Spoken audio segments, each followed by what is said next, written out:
The initiative formed part of country-level case studies undertaken by the Caribbean Development Bank (CDB) in Grenada and St. Lucia, taking a closer look at the challenges affecting the quality and efficiency of public transport services. Multi-criteria planning, also called MCRIT, a Spain-based consulting firm, was among a consortium of consulting firms selected for the 54-week project to provide recommendations for improvements. Prime Minister Deacon Mitchell, who recently took over as Minister for Infrastructure and Physical Development, Public Utilities, Civil Aviation and Transportation, a position previously held by Dennis Cornwall, is now tasked with the responsibility to look into the study. I have not seen the results of the study as yet, and so I'm not in a position to, in fact, react to the question. But I can assure you, once the results of this survey or study are in and we've reviewed it, we will certainly be engaging with the Bus Owners Association and the other operators of buses in Grenada. Commuters have been clamoring for better public transportation systems, while the Grenada Bus Owners Association continue to cry out for better roads and policy direction on contentious issues such as pirating and saturation on some of the routes.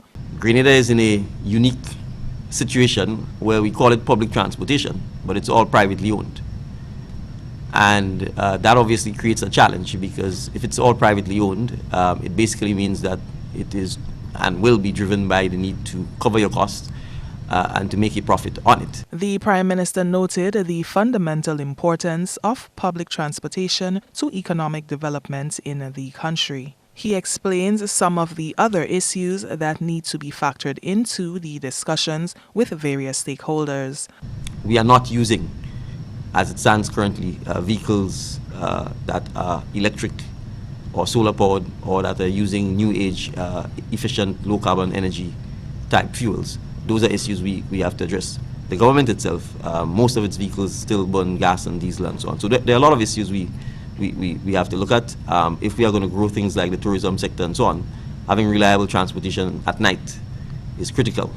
Because if we're going to have entertainment, if we're going to have activities and so on, people need to be able to get to and fro at an affordable cost. So it's a major challenge, but it's one that we are keen to tackle and take on. And I expect in the not too distant future, we will begin the engagement with stakeholders, starting with the Bus Owners Association.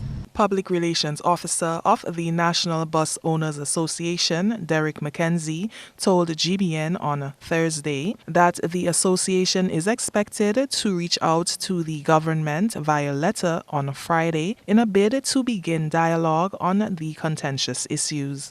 For GBN News, I'm Nisha Paul.